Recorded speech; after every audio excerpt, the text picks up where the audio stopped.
Hello everyone, this is the second week of the Management Administration of Operations unit, so this is the second lecture, and today we're going to be going through operations and strategy. Strategy can be seen as a little bit dry as a topic, but I do think it's not only interesting, it's quite important for us to have an understanding of how operation fits in with the broader organization, and how operations interacts with decision making within the organization before we go on to look at some of the other topics in the unit. So today we are going to look at quite a few things, and there is going to be some additional reading if any of the other topic or some of the topics are interesting. So a quick look at strategy, looking at how operations and operations strategy fits in within strategic decision making within a company or an organization. We're going to look at performance objectives and how those differ depending on what the competitive requirements are. I look at the product service life cycle, which you may see literature on, particularly PLM, so product life cycle management is the older term for this model. And then lastly, just a quick exploration of some of the particular challenges in formulating and implementing strategy itself. So we're going to split this into two broader sections. So in green we're going to have a look at operations and strategy broadly, and then in blue we're going to look at performance objectives in particular.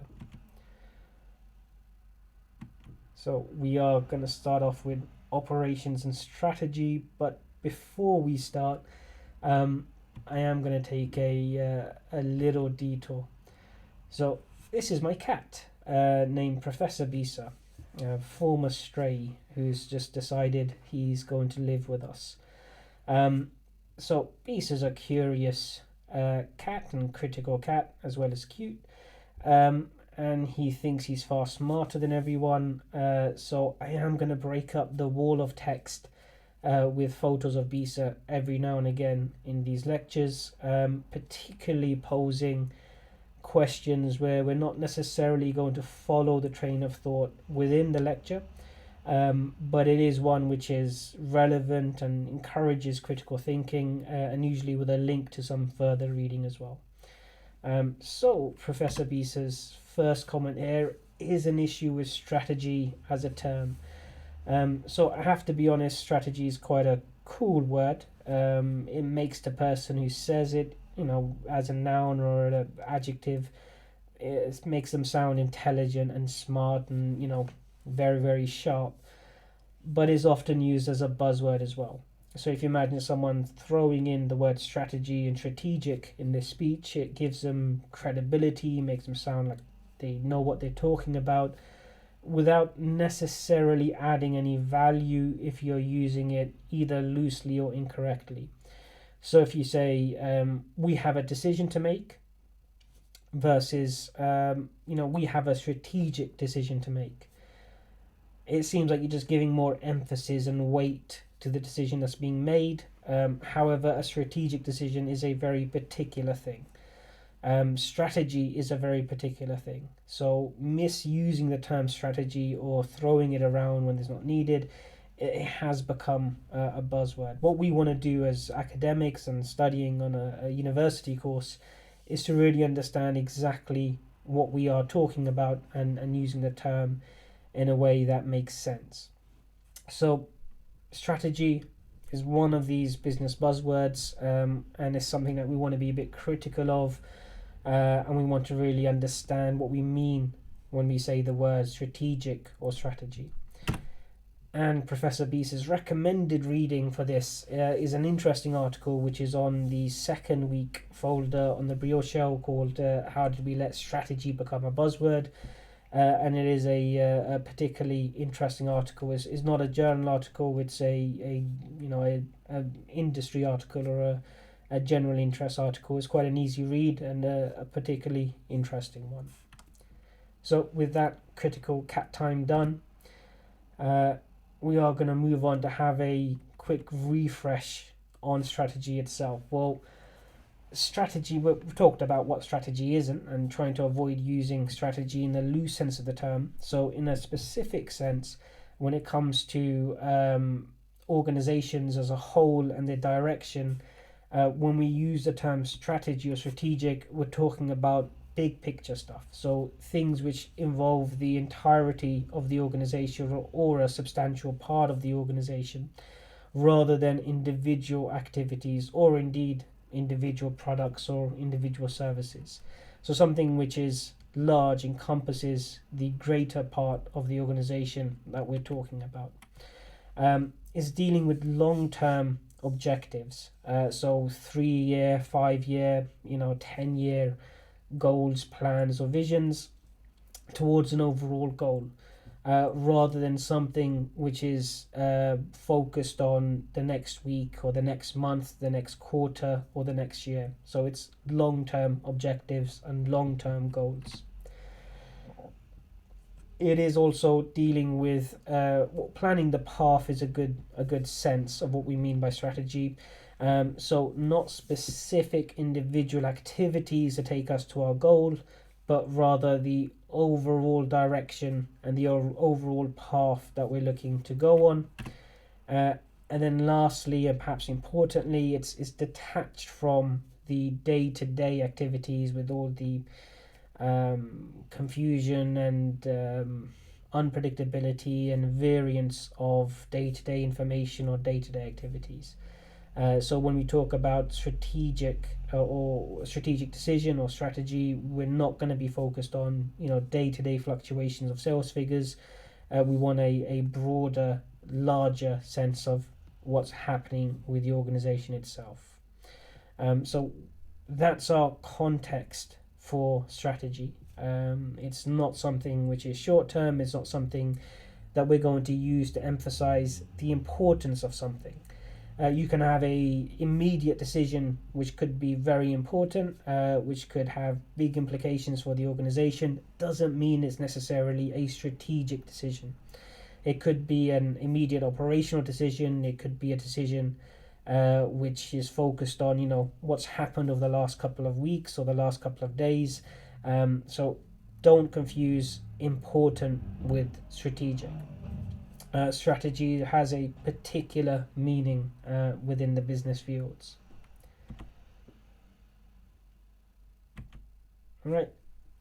We do have to have a quick look at the textbook definition as well. So this is from Operations Management by Slack, your core text, and it does have a few additional things which are useful to us when understanding what strategy is exactly. So in this case, looking at strategic decisions, so these are things which are widespread in their effect on the organization. So we mentioned before that we're talking about something which impacts the majority or a large part of the organization as a whole, not just a single product line, a handful of teams, or a small portion of the organization. It defines the position of the organization relative to its environment. So with this, we're talking about macro and micro external environments. So something which defines or changes the position of the organization relative to its competitors, relative to its suppliers, its customers, as well as the interaction with the organization with broader political, social, legal trends outside of the organization itself. So that's another important component of what we mean by strategy. And lastly, something which moves the organization closer to its long-term goals. So again, those long-term objectives that the organization has. So with that being said, in terms of what we mean by strategy, we are going to look at individual levels of strategy, and we're interested in 3 particular levels here. So we have the corporate strategy, which relates to the organization in its entirety. So this is the entire organization itself.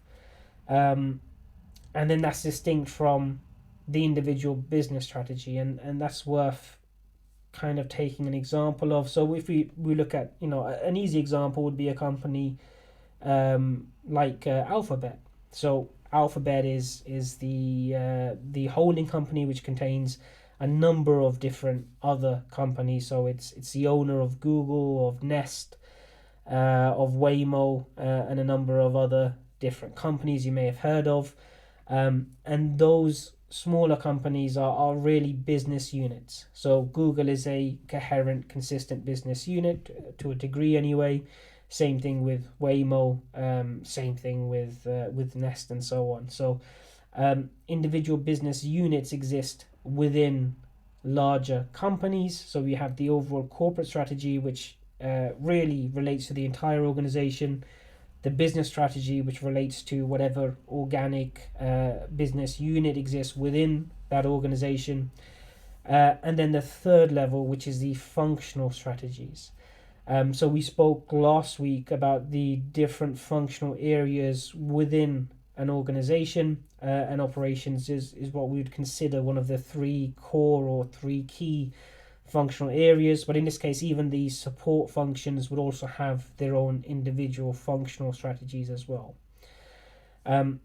These do exist in a hierarchy, but they do relate to each other in different ways depending on how strategies and strategic plans are implemented within each organization.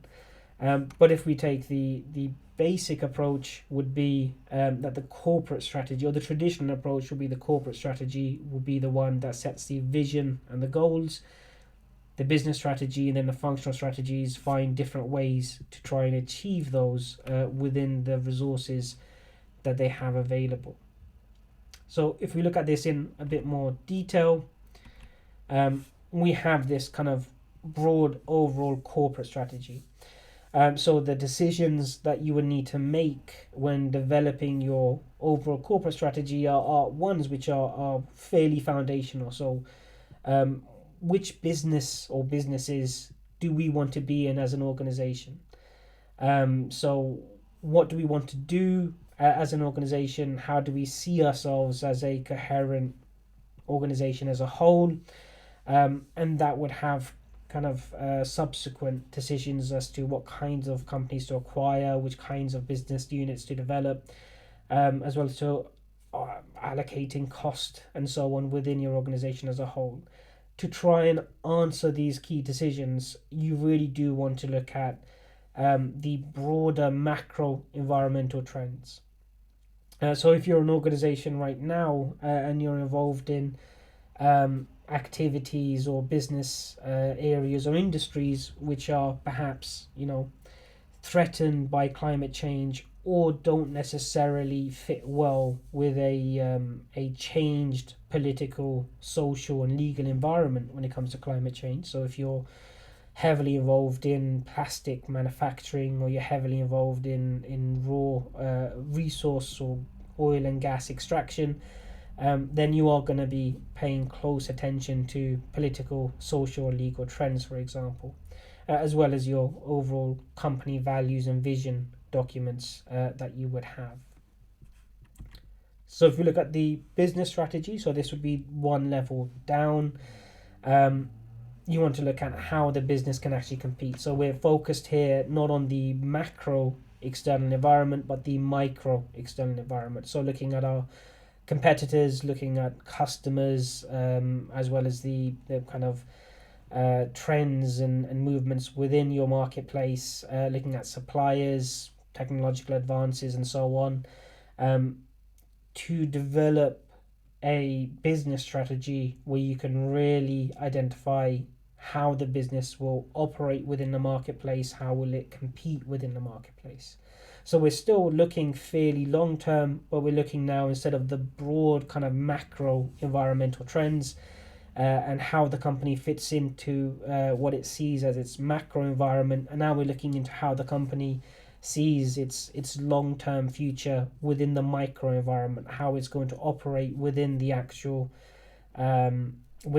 marketplace itself, how it's going to interact with entities within the micro environment, like competitors, customers, suppliers, and so on. And from this, we can derive several different functional strategies. So this is going to be different for every functional area. So you'd have a HR functional strategy, an accounting functional strategy, operations, marketing, and so on. But really, here we're looking to understand how we can manage the function's resources to contribute or to help achieve the strategic objectives from the business strategy and the corporate strategy. So, to understand and answer these questions, we need to understand what resources we possess in terms of labor resources, financial resources, technology and knowledge resources, and so on, as well as our performance ability. And this is going to tie into the latter part of the lecture when it comes to performance objectives as well. So, specifically for us, operations performance objectives. Now, obviously, there's different functional strategies for every functional area, but for what we're interested in is very much going to be the operations strategy. And this is where there's quite a few different ways operations as a whole can fit into the overall strategic direction or to help achieve the strategic objectives of the organization. So, what we can call the traditional way of looking at the interaction between strategy and operations is simply operations as an implementer of strategy. So here the operations function. So we can really talk about operations departments, operations managers, the operations people within the organization. Their role is to receive the strategy set by senior management, usually at board level, and they simply seek to implement it as best they can with the resources they have available. So all the key decisions about the organization are taken at senior management level, and the operations teams and the operations managers are tasked with just finding the most efficient, most effective way of implementing those decisions within the operations function. A slightly more interactive way of looking at this, which a lot of organizations really have adopted, is seeing operations as a key supporter of strategy. So here, as well as just implementing strategy, the operations managers and teams have important input into the actual decisions themselves. So understanding what the key labor, skills, knowledge, and resource strengths and weaknesses of the organization's operations are should help direct and shape the overall strategic objectives and direction of the organization. So information is not just flowing from top down, from senior level down to the operations level. Now information is actually flowing both ways, and information coming from the operations function is used to shape and formulate strategy to a degree. A lot of organizations are very much aiming for this kind of interaction between strategy and ops, and many of them, in many cases, have achieved it. But the third way of interacting it is a little bit more difficult and challenging to achieve, but the benefits are huge. So seeing operations as the driver of strategy. So here, as well as being one influence amongst many others, here the core influence driving strategy is the operations function itself. So this is where your operations function has significant competitive advantage, which really maybe your organization really has an ops function which possesses key technological advances or key informational advantages over your competitors, where it's really able to shape your strategy. You can shape your strategy around your operations function itself, so you're driving strategy forward. Don't worry if this all seems a bit abstract. We are going to look in a bit at how this is practically significant for us as well. But just quickly, I wanted to take a look at some of the different perspectives that we can see for how operation strategy can really interact with the broader organization. So we already talked about the traditional view of operation strategy, which we're going to term a top-down perspective. You have your corporate strategy. This feeds into your business strategy, and then that feeds down to the operations function, and you simply have to find a way of achieving those objectives using the resources that you have available to you. As well as this, we spoke briefly just now about how information can flow in the opposite direction. So we're going to term this a bottom-up strategy. So this is a bottom-up perspective. This is where that day-to-day operational experience really allows an emergent sense of what the strategic objectives or what the strategy for the organization should be. So this can be as simple as allowing that day-to-day experience to filter information through, making sure that the information, experience, and knowledge of operational staff actually does get up to senior levels and does play a role in shaping, or at least plays a role in, or has an input into what the overall strategy of the organization should be. So we can term these a bottom-up and top-down perspectives for the organization as a whole. As well as this, we have another pair of perspectives which are both contrasting and quite interesting as well. So an operation resources perspective, where you look inwards to your operations resources.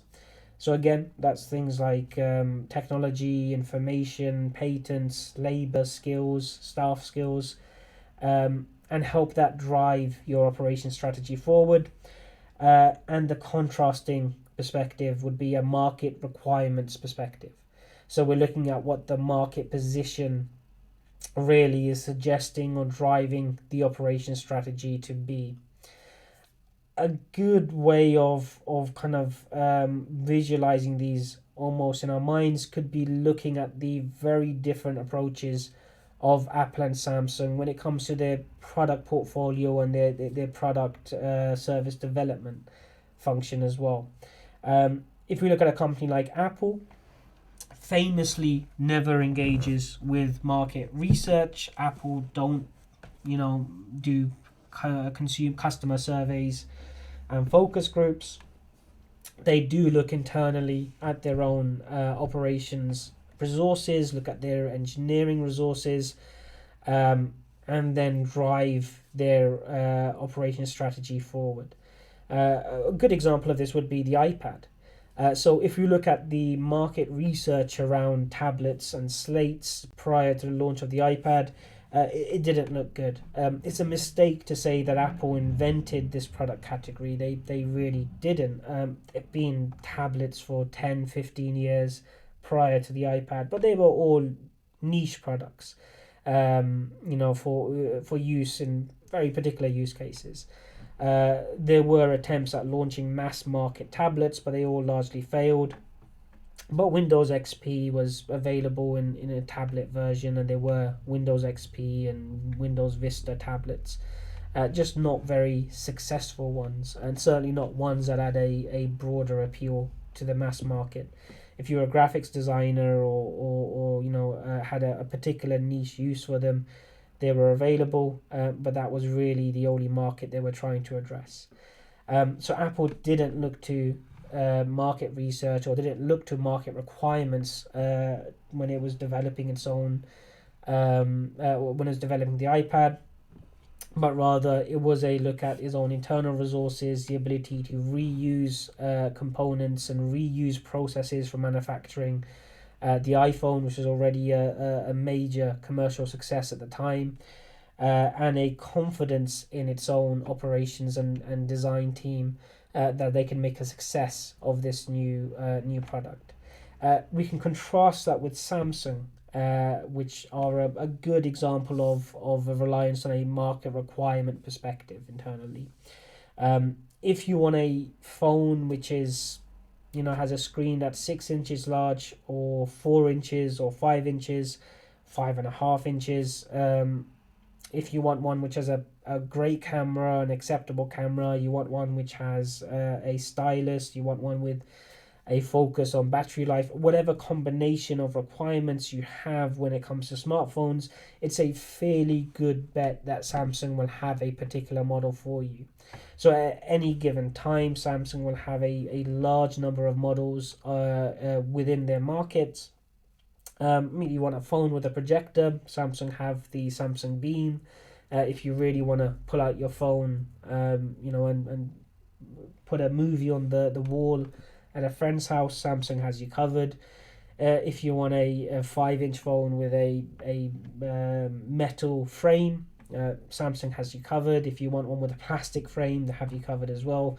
And Samsung invests a huge amount of money in conducting market research and looking at what they can actually achieve, or what they can design, and what market requirements they can actually fulfill. So again, two contrasting perspectives on how to organize and run your operation strategy internally. I said we were going to take a look back at how we can really categorize the influence of operations on the organization as a whole, and that is what we're going to do here now. So we're going to have a look at both the increasing capabilities within our operation, as well as the impact and input we have on the strategy of the organization as a whole. And the general progression that we would want within an organization is, as your capabilities increase, and your input into the overall strategy of the organization increases, that should represent an increasingly large contribution of the operations function and of operations people within the organization to the company or the organization as a whole. So at the bottom end, what we would want the operations function to do is to correct the worst of the problems within your operational activities. So increase the efficiency, reduce cost, increase quality, whatever your challenges or problems when it comes to the production and delivery of your products and services, you would want operations management, your operations managers and your operations staff to improve the worst of those issues. So if your organization depends on quality, if that's your kind of key selling point, then improving quality. If it's reducing cost, if it's increasing efficiency, if it's making better use of the resources you already have, that would very much be the first stage. Once we have that done, and we're increasing our ops capabilities, then we do very much have this kind of adopting industry-wide best practice. So you've made better use of your existing resources, but now you want to get to the same level as your major competitors, and adopting best practice within your industry. So whatever that refers to, whether it's manufacturing best practice, whether it's service best practice, you want to increase your ability to reach that level as your ops capability increases. So once we have that, we get to the third stage, and this is where you want to start feeding operational information, that what we discussed before, that emerging sense from day-to-day operational knowledge back up to senior levels, to really link, again, as it says, linking strategy with operations.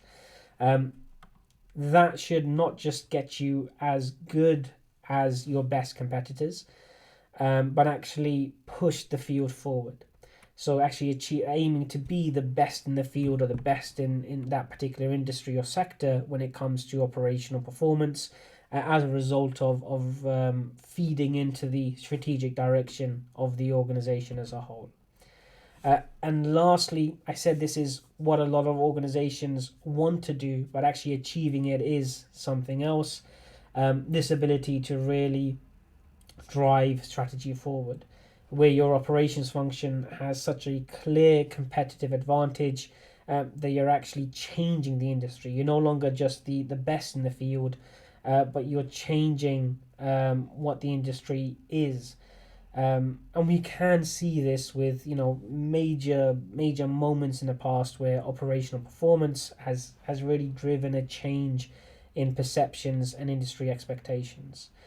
So whether it's Toyota, which really redefined how cars could be produced and therefore the strategic direction of automobile companies. TQM's had a huge influence in many areas, but that isn't just allowing Toyota to compete with its major competitors or even just edge out ahead of them in operational performance. It really redefined what automobile companies could expect from their manufacturing and production functions altogether. So it's a difficult thing to achieve, but it gives lasting and comprehensive competitive advantage if it is achieved itself. So we are going to move forward because we do have quite a bit to get through yet. We're touching on quite a few different topics. Remember that you absolutely can go through the relevant textbook chapter in Slack if any of those pique your interest and you want to read further. But we are going to look at performance objectives now. So with what we've understood with how operations interacts with corporate and business strategies, we're going to look a bit more in depth and how we can use the operations or resources within the ops department or people to help achieve those. And what we are going to give a bit of attention to is how this can give us an actual sustainable competitive advantage. So if your internal resources within the operations department, again, whether that's people, skills, materials, access to materials, manufacturing techniques, or any given resource, if there's some kind of scarcity or difficulty around imitation or substitution, that's a potential source of immense competitive advantage. So if you could potentially do something that's difficult to imitate, if you have access to something which is difficult to gain access to, or you have information, knowledge, patents which are difficult to replicate, then that all gives you a potential competitive advantage.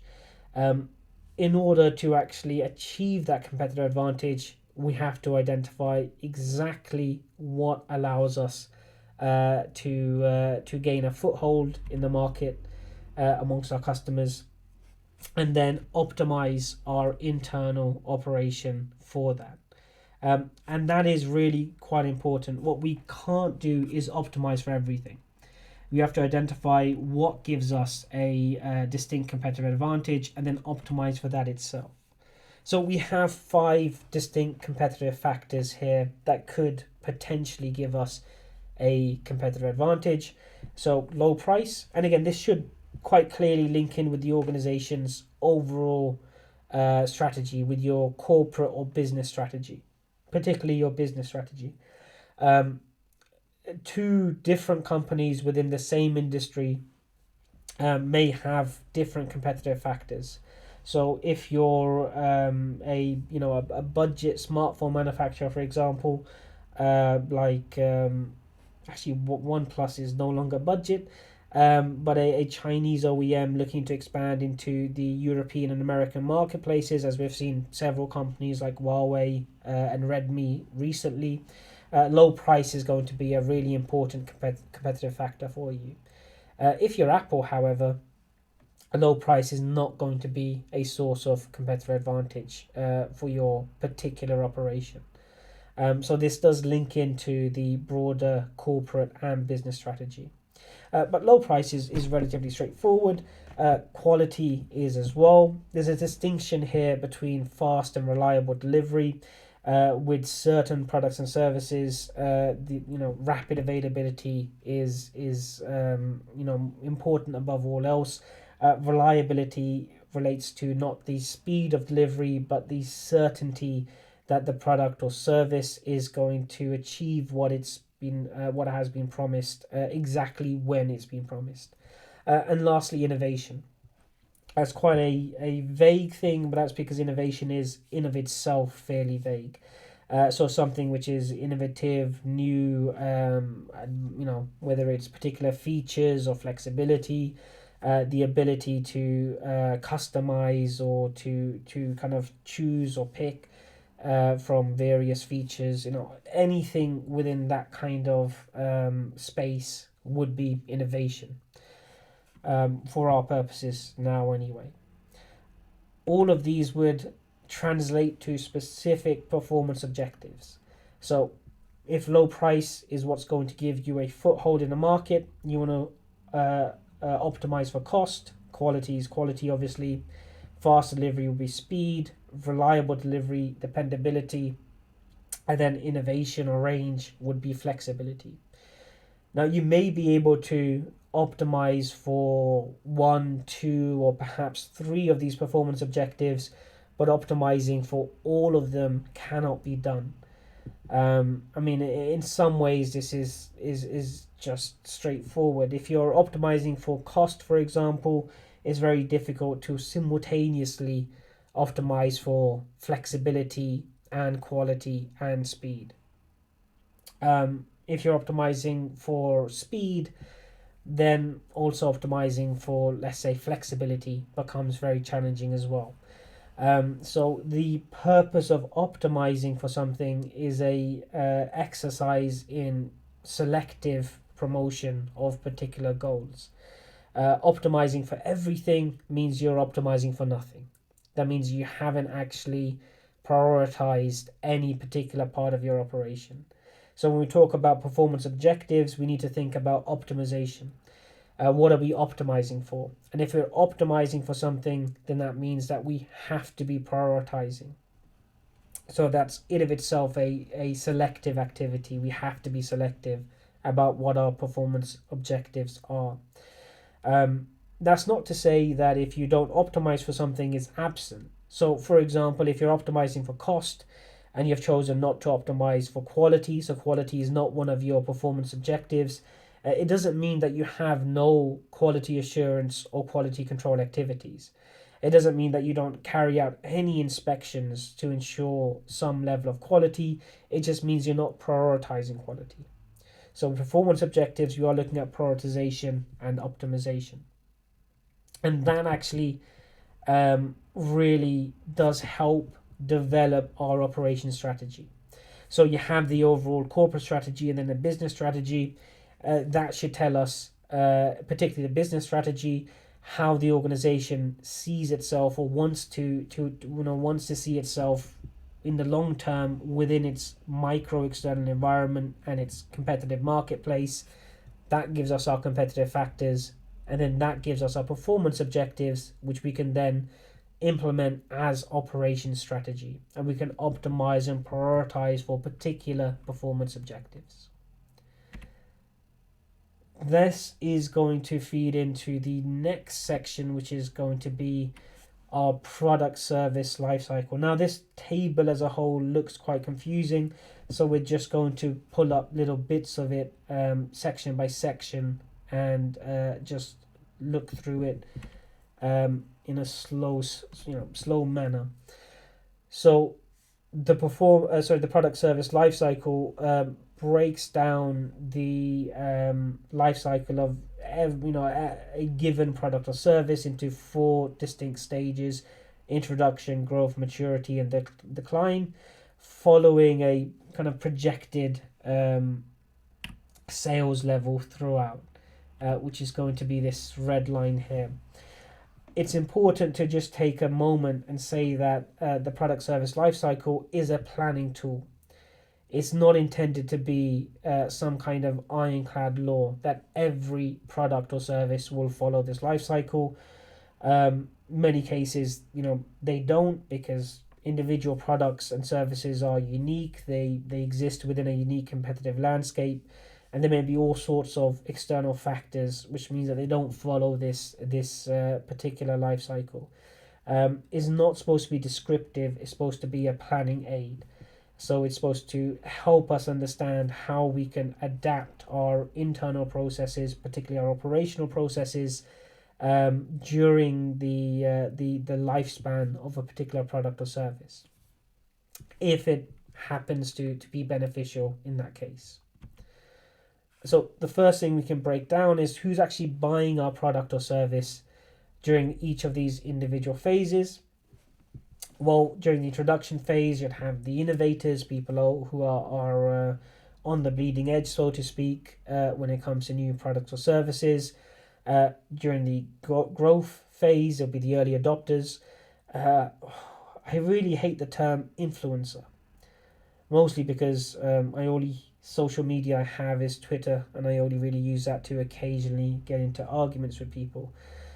However, you could make a strong argument that in today's social environment, the early adopters could very well mean influencers, whether social media influencers or real world influencers, people who have someone who's a tech support person for their family and friends, for example.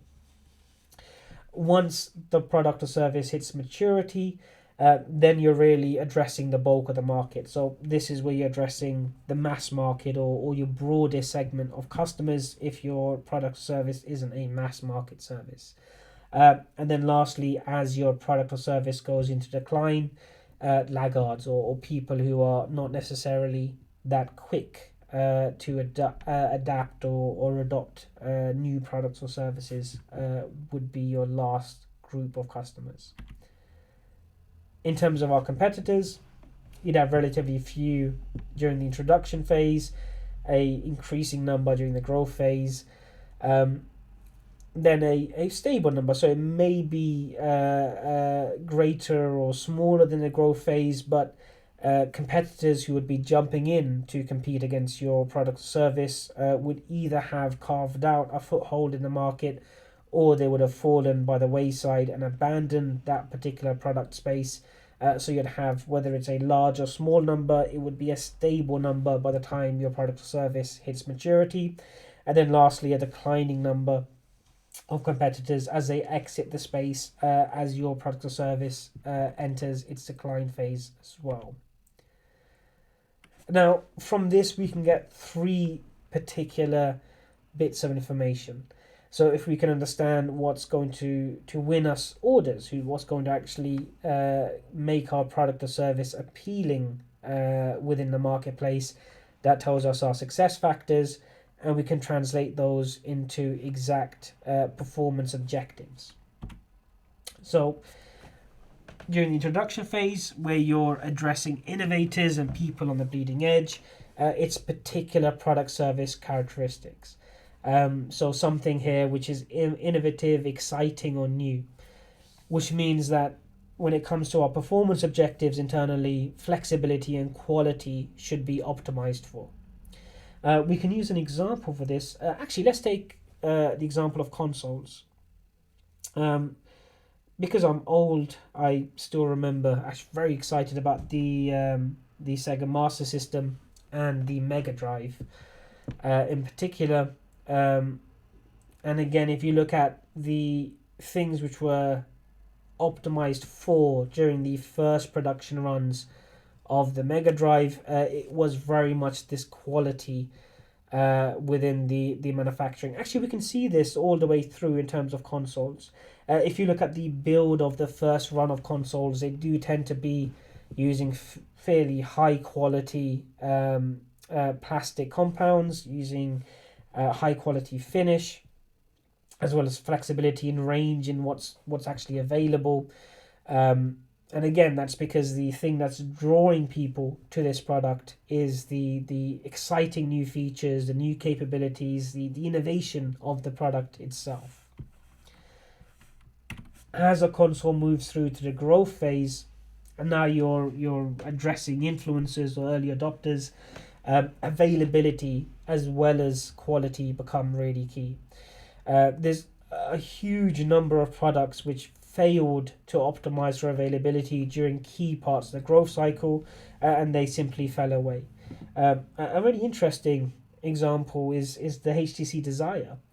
The original Desire, which was competing against the iPhone 3G at the time, and then the iPhone 4, was very well reviewed.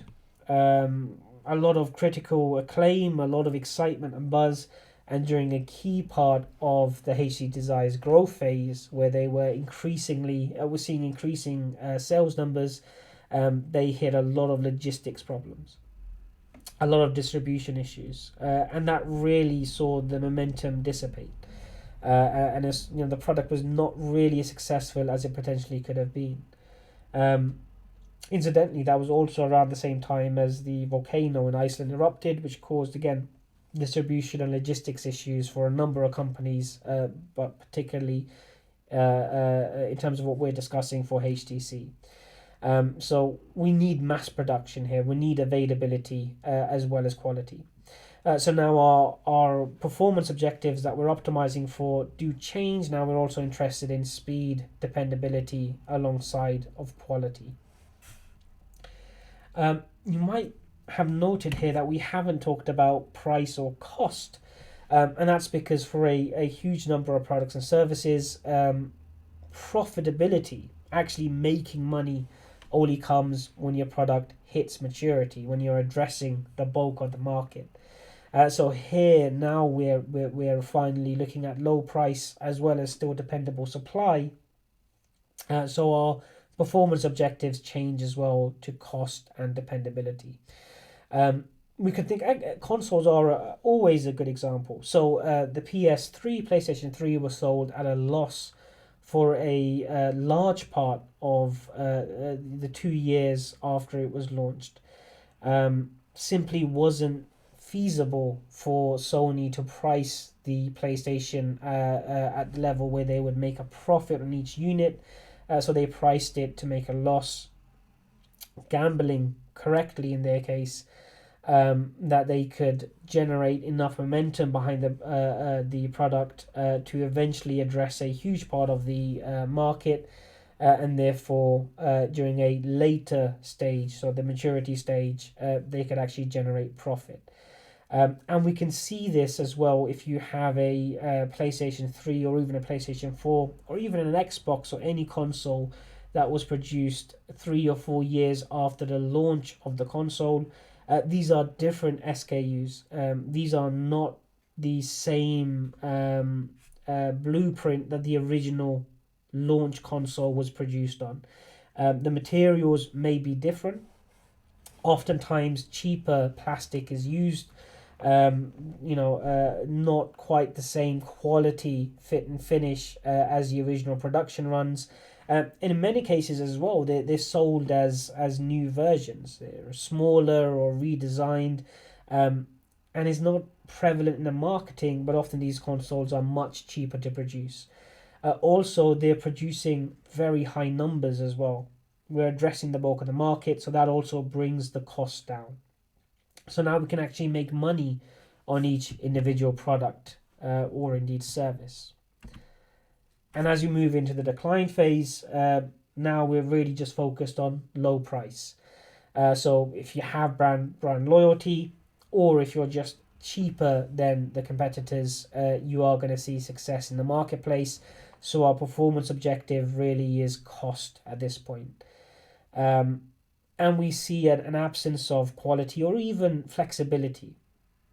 And here we can use the example of smartphones. So when a new smartphone is launched, we see a focus on flexibility and range. So if you take any given iPhone, even if we ignore the different screen sizes and we just look at one particular model of iPhone, so the iPhone 10 or the iPhone 11, there's still a range of SKUs available. So you could get it with 128 gigabytes of memory, or 256, or even 64, and you can get it in a number of different colors. So all of that is flexibility and range. It also increases cost and operational complexity, but at that stage of the life cycle is actually worth the additional cost and the additional complexity. So even if you have a phone that comes in two different memory sizes and four different colors, you're looking at 8 potential variants. If you have three different memory sizes and six different colors, you see you're exponentially increasing the amount of complexity to actually manufacture that. Because remember, you need to produce enough to cover the demand for each individual variant. So people who want a pink iPhone or rose gold iPhone in 128 gig aren't necessarily going to pick up a black iPhone and 256 GB of memory instead. So all of that does increase cost and complexity. By the time the iPhone is about 2 years old, you can still purchase brand new iPhones from Apple, direct from Apple, that are two models old, that are at least 2 years old. However, you can only purchase it generally in black and in the smallest possible memory configuration. So we've gone from having 8 to 16 different variants of a single phone model down to just having one variant of that phone model. And that's because it's in the decline phase of its product life cycle. And anybody who was really picky about having a phone in rose gold or gunmetal grey or pearl blue or whatever the funky names companies come up with are probably not going to be looking at a 2 to 3 year old phone. They're likely to be going for the latest model. So if your product's on the decline phase, then you want to simplify, reduce cost, and keep everything as straightforward as possible. And really, that is the kind of customer base that you're addressing at that point in your actual life cycle itself. Right, hopefully that made some sense. Like I said, the table looks complex, but is actually quite an interesting, straightforward model itself. It is one that has equal applicability to products as well. And now we are running close to the end of the session, so I just want to cover one thing before we wrap up. We're just looking at major challenges. So we've got a pretty standard 4-stage process here. You're going to formulate your strategy within the operations function. You need to implement it. You need to monitor that strategy. Is it actually achieving the results that you want it to achieve? Is it having the impacts that you want it to have? And then control. So control will be taking steps at predetermined points to correct your strategy. During the course of monitoring, you realize that is not quite having the kind of impact that you wanted it to have, but some changes or tweaks could correct that. What we're interested in particular is in formulation and implementation. And there are some major challenges which are of relevance to ops strategy in particular. So when you come to formulating your operation strategy, possibly the most important thing here is, does it actually tie in with your organization's strategic objectives? So if your organization has a corporate and business strategy focused on, say, low cost budget goods, but your operation strategy is looking at top of the line, luxurious quality production, then that's not going to be a successful strategy regardless of how well you implement it. So making sure it does actually correspond and tie in with the broader strategic objectives is an absolute necessity. Making sure it's comprehensive, so it actually does cover all of your functional resources, and anything which is relevant. Is it coherent? So are you making use of those different resources in a way that's complementary rather than clashing? And have you identified the major critical issues, so the major blockers to successful implementation, or the most influential parts of your internal operations processes? So if you're able to pass through those questions, then the chances are you have a strong strategy that's been developed. The next step would obviously be implementing your logical strategy. And here, if you go through and look at Professor Bisa's recommended reading for today, we have the major problem when it comes to strategy implementation is always communication. Have you actually properly communicated what you want the teams and individuals within the operations function to actually optimize for, to focus on, to actually achieve? And a strategy which is announced but doesn't have actionable implementations, or doesn't have an actionable, relevant consequence for teams and individuals, has not been communicated properly or hasn't been formulated properly, one of the two. So that is one of the major challenges in actually getting a strategy implemented in the way that it should. Connecting to corporate and business strategies, as we spoke before. So in this case, from a practical standpoint, does this tie in with how the corporate and business strategies are being implemented? And then lastly, giving enough time to actually achieve those objectives that you've set. We've said at the beginning of this session that strategy is a long-term goal. It's looking at long-term goals, long-term objectives. So if you have an ops strategy and you're reviewing it in a few days or a few weeks or even a few months, you have to make sure that you're reviewing it with an understanding that this is an attempt to achieve a long-term goal, rather than something which is judged on its success or failure within the short term. Right, I think we've covered everything that we were intending to cover. Yes, I have very few images in my slides, I noticed, so I am going to try and make up for that with a lot of cat photos where I can. So Professor Bisa has key questions for everyone, so if you want to review your understanding of the topic, now you've watched the lecture, go through the relevant reading in the textbook. If you're interested, there's additional reading on the brioche shell as well. But just run through in your mind these particular questions and make sure that you are reasonably confident of being able to put forward a cohesive answer to them. Right, that's the end of the lecture. This sounds quite odd. I normally would say something like, thanks guys, I'll see you next week, but this is a recorded lecture, so I'm gonna have to get used to not saying that. But take care all.